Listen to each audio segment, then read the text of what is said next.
So guys, tingnan nyo po kung ganito po ang kulo ng tubig. Pag naglalagay ako ng daon ng ampalaya.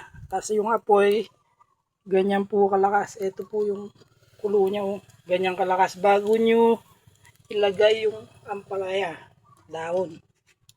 Yan po. Yun po ang tip lang po sa inyo para medyo matanggal yung pahit ng pagluluto.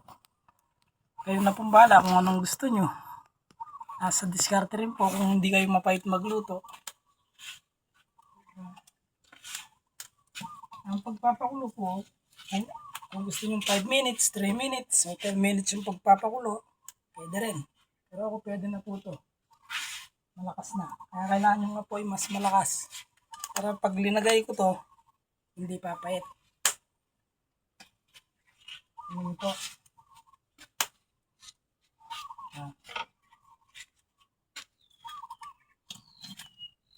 Nagliliyab yung apoy.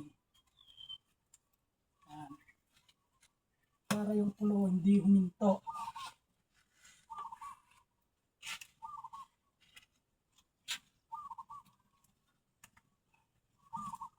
Yan po.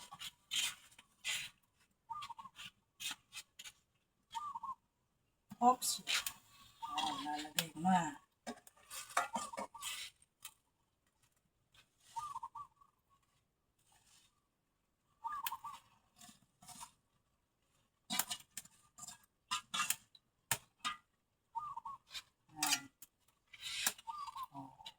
Kahit po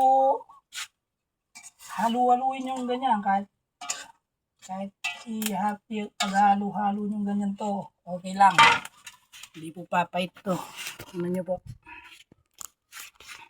Ayan po. Kahit po haluin natin ng ganyan yan. Ayan o. Hindi po papait yan. Tingnan nyo po. Ayan o. Basta't malakas yung apoy. Ayan po. Sige po. Salamat po.